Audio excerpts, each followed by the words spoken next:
It's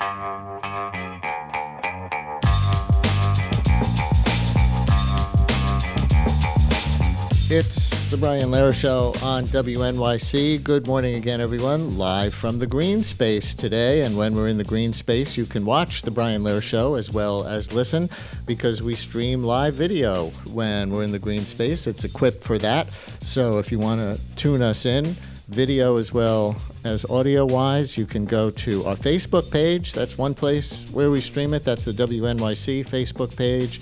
Or you can go to WNYC.org, the station's website, or you can even go to the Green Space's own website, The Green Space, and green has an E at the end of it, thegreenspace.org. Any of those three places if you want to stream live video of our show for the next hour or so. I want to mention one thing before we get to our next guest.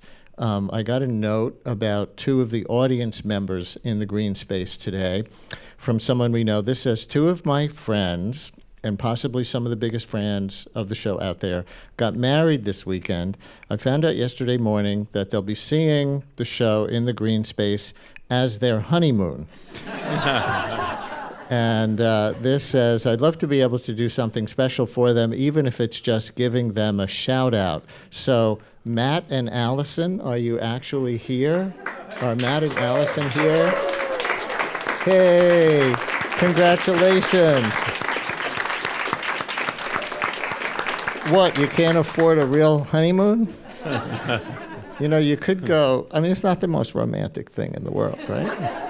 You could go one thing at a time. You could go to the Caribbean, or after that newscast, you could go to Atlantic City. You can sports gamble now. We like to start slow. I don't know if the show's going to get you in the mood, so. Congratulations, and thank you so much for coming to our show. We're absolutely thrilled that you wanted to be here at this special moment. With me now in the green space, Jeff Weaver, Bernie Sanders' 2016 campaign manager and still senior political advisor.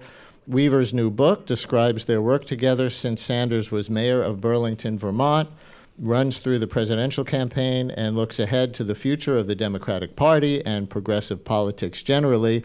The book is called How Bernie Won. Jeff Weaver, welcome to WNYC. Oh, it's a pleasure to be here. Thank you so much. Thank you. You do know that Bernie lost, right?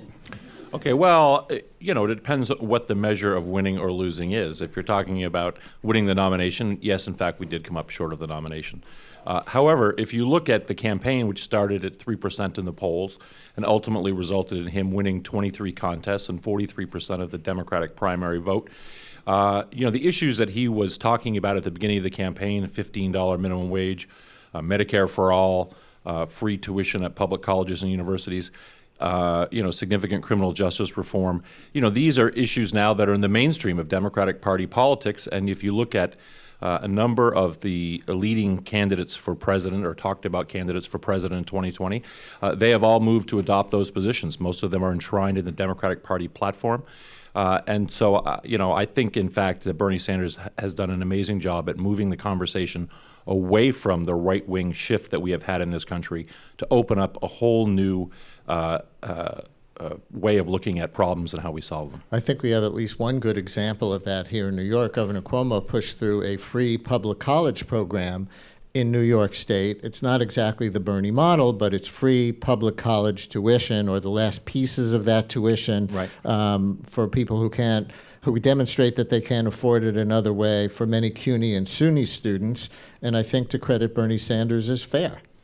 And Governor Cuomo had Bernie Sanders at the announcement of that program, as a matter of fact. I forgot that. And, you know, let's, you know, give credit all the way around where it's due. You know, in the book, we talk about how, as the primary campaign came to a close, there was a meeting with Bernie and Secretary Clinton in a Hilton hotel in Washington, D.C., where they talked about coming together around some progressive issues. And one of the issues where they came around together was on this issue of free tuition at public colleges and universities. And so, you know, there were some changes from what he was originally proposing, but essentially they merged their two college proposals and brought the best of both together. So And listeners, if you want to call in and talk to Bernie Sanders' campaign manager from 2016, Jeff Weaver, or folks here in the green space, if you want to raise your hand, we'll come around with a microphone on the phones, 212-433-WNYC, 212-433-9692. I know everybody wants to know if he's going to run for president in 2020,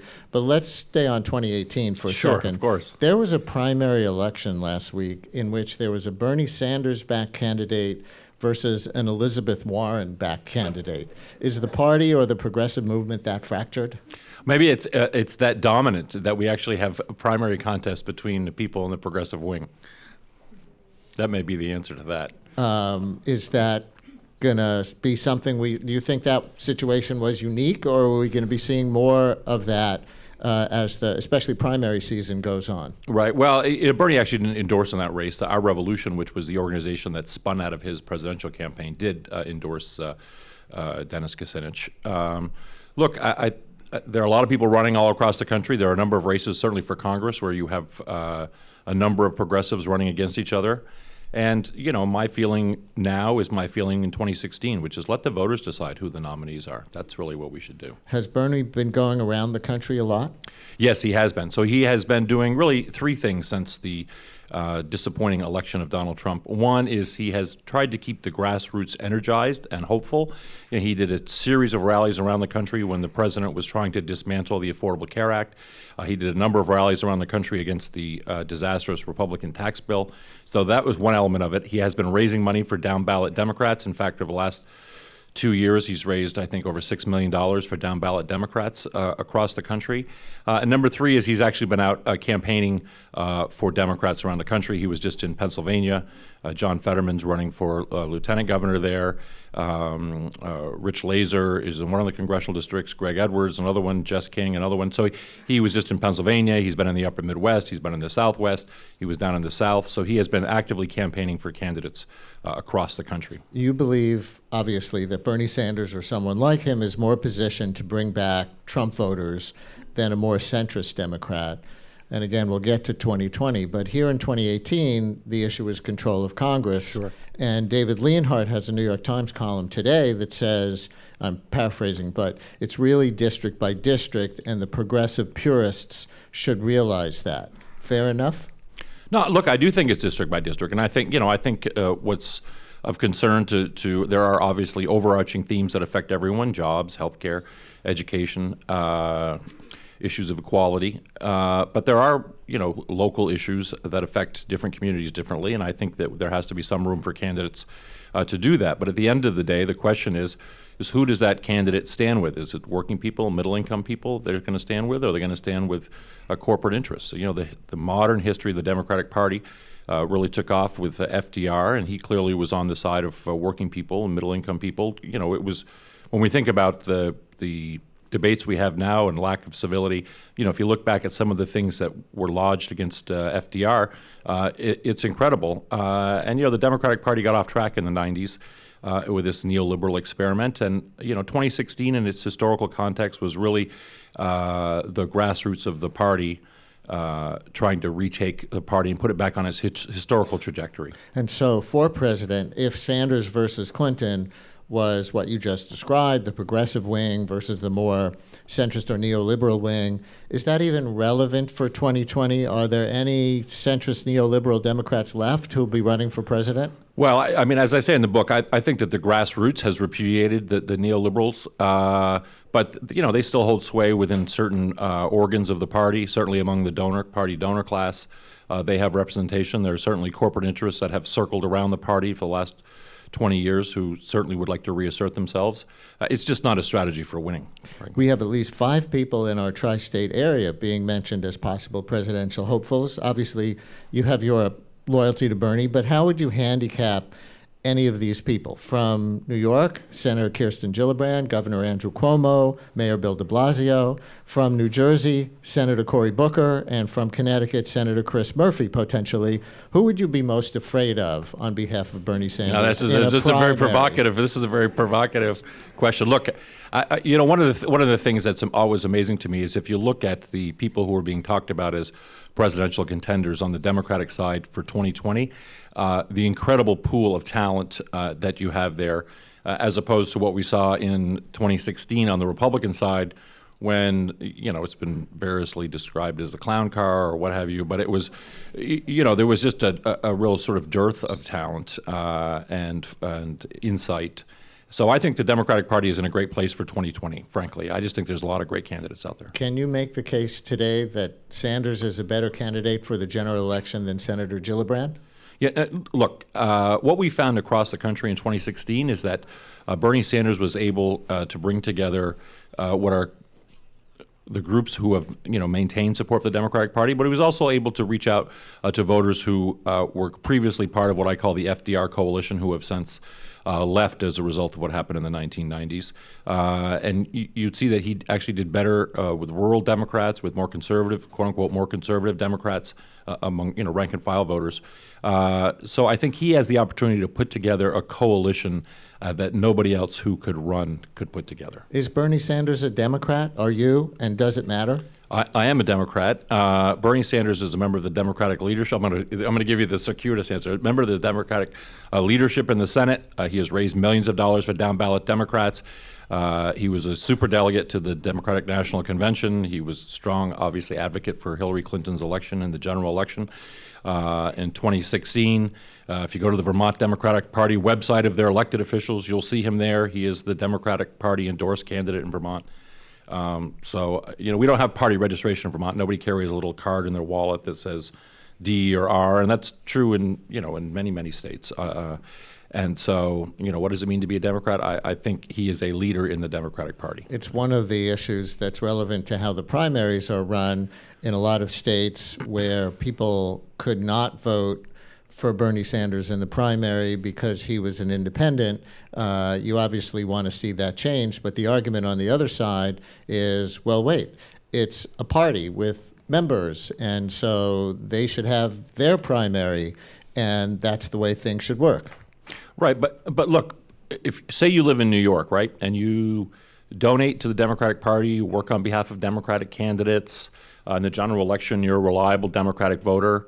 If you have the little card, you get to vote in the primary. If you don't have the little card, you don't get to vote in the primary. If you go to Vermont or Virginia or a lot of other places, if you're a similarly situated person, you don't have the little card because they don't have little cards, you get to vote in the primary. And so voters in different places are treated very differently. And one of the problems that we're having is that young people overwhelmingly now are registering as independents or no party affiliation, and you're shutting out a whole new generation of voters whose relationship to institutions, not just political parties, but to religion and companies and everything else, is very different than the way we think about our relationships to those institutions.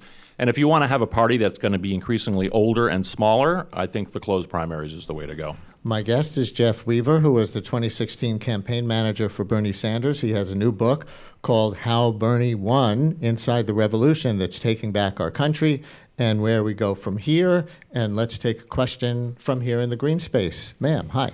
Hello, I'm Jackie Hawken from Bristol in the UK, and one of the other things he's been doing is travelling abroad, because he came to Bristol, to my city, and was received with tumultuous applause, actually. We really love him.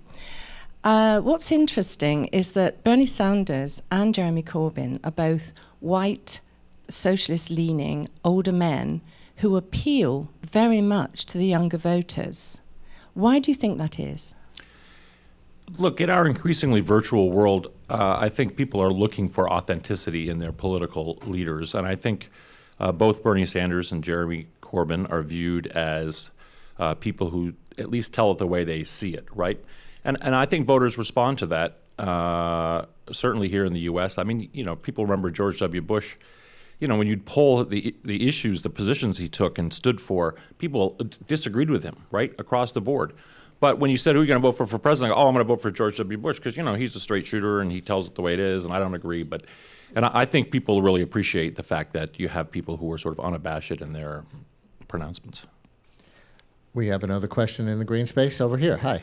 Yes, in reference to Bernie running for president, everybody, he's running. There are a couple of issues in the Wait, who's the campaign manager I here? don't know. I'm happy to go back to my comic book store, Frank. Okay, your cover story. Two things that Cory Booker and I think some others is this idea of every job for everybody. Everybody has a job, which pays the minimum wage, blah, blah, blah. And then there's the other issue, which I don't hear discussed, and that's the guaranteed minimum income, because robots are going to be taking over. If you can get a $20,000 robot doll, then you can get a doll that'll prepare hamburgers and put people out of work. And that doll for $20,000 is going to replace 5 people. Anyway, could you compare those two, the guaranteed annual income, I'm sure you're familiar with that, Yep. and the other job for everybody? Because the job for everybody doesn't seem so good to me. First of all, you should be in broadcasting because that was a great segue from our last segment Right, with right. the robot doll. Tying it all together. And Jeff, we've had 3 authors in recent times, Chris Hughes, and who was a Facebook founder, and Andy Stern, who, as you know, is the head of SEIU for a long time, and there was a third one, all calling for a guaranteed national income for exactly the reason the gentleman says. Automation, and they had their different reasons, but primarily automation is going to replace so many jobs.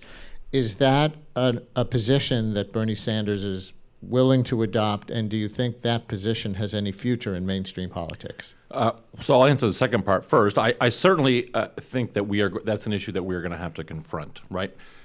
It is always the case that sort of, I don't know, the people who have the money, who are going to set up the factories and so on and so forth, are always looking for the cheapest way to make anything. Starting in the 90s, they started shipping jobs overseas because they could get cheaper labor there. If they think it's going to be cheaper to use automation, they're going to be doing, they'll do that too. But that's the responsibility of policymakers to make sure that doesn't, destroy the economic lives of working men and women in this country, which is something that we have not been willing to confront. Bernie Sanders is actually working on a bill that was reported in the news, working on a bill about guaranteed employment for people who want it at a $15 minimum wage. These are not, I wouldn't call them competing, but they're different ways of getting at the same problem, which is how do you make sure that the economy works for everybody in this country. You're not there yet, and you're hoping you don't have to get there. No, these are issues we're going to have to confront as a society. How do we share the resources that, frankly, are generated by a company, but the company benefits from the fact that their trucks are using the road, and that the military is protecting their installations, and the police disproportionately protect them, and just because they have so much more than everybody else does. And I think we have to understand the social context in which profits are made and how those profits are distributed. Let's take another question from here in the green space. Hi there. Hi. Bernie, at an appearance with Elizabeth Warren, made a statement that Trump voters are not racist, they're not sexist, they're not generally bigots. Sitting at the butt end of their hatred, they actually are. And I found those statements incredibly offensive from Bernie. Has he reconsidered those thoughts at all? Well, I think, I was very interested after the election. Van Jones, who was a very thoughtful CNN person, had some thoughts about on this front. And, is there racism in this country? Absolutely. Is it systematized in many ways? Absolutely. Is it personal to many people? Absolutely. Does it need to be ferreted out in every place it exists? Absolutely. But what you have to reconcile and wrestle with is when you look at people who voted for President Obama twice and then voted for Trump, you have to reconcile whether those people's primary political motivation is racial animus. Not a lot of people in that category, right? No, there are a lot of people in that category. There's one media market in Pennsylvania, Scranton Media Market. It's 10% of the state. And it represents it's a quote-unquote white working class part of Pennsylvania. That 10% represents 40% of the switch from Obama to Trump. So how do you reconcile that those people are primarily motivated by racial animus? Right. I'm not saying there aren't people who vote for Trump who are motivated by racial animus, because there certainly are. But it's pockets. And let me follow up on the gentleman's question like this. Trump is, I've said this before, I'm just going to say it, a practicing racist. Absolutely. In the respect that he consciously uses racist appeals and nativist appeals to energize his base. That means that there is a large enough core of people out there for whom it resonates when he does those things, that it should be very troubling to other Americans and be denounced by someone like Bernie Sanders. Who denounces it constantly about Trump's nativism, In the population, his xenophobia. as well as by Trump. Oh, no, absolutely. Look, there's no room for that in America. There just is no room for that. And he has been very vocal about that. You know, was in the South recently, meeting with a new generation of black leaders. And there really is, it can't be strong enough, the denunciation of it. Is it strong enough by him It can never be strong enough. That's the problem, right? I mean, you've just seen it. You know, we have Louisiana. We have a young black man they've ruled it a homicide. His killing at the hands of police. I mean, this just continues and continues and continues. And so when you say, is it strong enough? It can never be strong enough. But just to finish the thread on the listener, the audience member's question, if Bernie Sanders said that, well, those voters, Trump's voters aren't racist, is that too simplistic? Yeah, it is Too generous? To too many people? Are there people who voted for Trump who are racist and who have racial animus? Yes. Did everybody who voted for Trump a racist or primarily motivated by racial animus? I think the answer to that is obviously no. Let's take a phone call on line 2. Keith in Edison, you're on WNYC with Jeff Weaver, Bernie Sanders' 2016 campaign manager. Hi, Keith. Do we have Keith on line 2? Can we give that a shot? Yes, hello? Can you hear me? Now you're on. Hi there. Hi. Thank you for having me. I did have a question.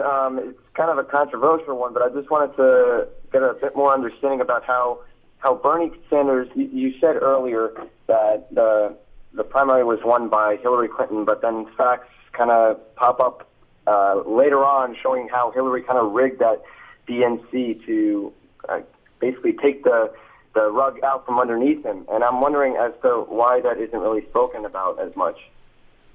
And in the book, you don't hold back in your criticism of the DNC's favoritism toward Hillary. What do you want to say about it now? I mean, no, I don't hold back about it. Other people have written about it as well. Donna Brazil, who's a former DNC chair, wrote about it. Others have written about it. Look, the system was... Hillary Clinton was running basically unopposed. The party came in behind her. Bernie announced at the end of April in 2015, he was at 3% in the polls. But as he gained steam over the summer, what is called the media dubbed the summer of Sanders, the Democratic Party circled around Secretary Clinton. And, whether it's the debate schedule, the joint fundraising agreements, the way the caucuses were held in some places, there were a lot of things done that I think an honest person standing back and looking at it objectively would say, that's not really even-handed. And, Debbie Wasserman Schultz, who was the chair at the time, was certainly orchestrating much of this. You learned some of these damning things about the DNC from the emails that were presumably stolen by Russia. Right. Did it ever occur to you to refuse to use them against the Democratic Party because they were the product of Russian hacking, maybe even in collusion with the Trump campaign? Well, first of all, I wouldn't say that I'm using them against the Democratic Party. So, there were many people on the executive committee of the Democratic National Party who were at various times trying to keep Debbie Wasserman Schultz from putting her finger on the scale. So it is not the Democratic Party writ large, first of all.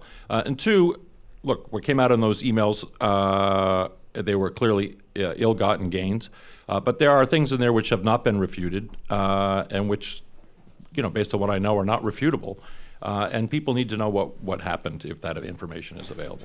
So you're less critical of Russian meddling than No. some other Democrats No, might be? no. Because they reveal true things? Nice segue. No, I am not less critical of Russian meddling. Absolutely not. Look, and I'll say this about Hillary Clinton. No candidate should have to run against the Foreign Intelligence Service of another country. Hillary Clinton should not have had to run against the Russian intelligence service, which she clearly had to do. That being said, I also think in foreign countries they should not have to run against our intelligence service, frankly. Last question then. Just give people from your vantage point of, knowing so much about how politics works, a viewer's guide, a campaign manager's eye guide to the 2018 election year. What are the big things that you think people should be looking at, either in what's left of the primary season or as we head toward the general? Right. Well, you've seen some polls that have shown the sort of margin between Democrats and Republicans closing just a bit, and I think you'll see those go up and down as we get closer and closer. But what I have seen out there, and this has been in all the races since Trump was elected, whether it has been a Democratic victory or a Republican victory, is that the Republican has grossly underperformed where Trump was. I mean, in Montana, the Democratic candidate for Congress there, even though he lost, did 20% better than Hillary Clinton had done in Montana, right? So the margin is closing everywhere. The level of excitement and enthusiasm among Democratic voters is super high.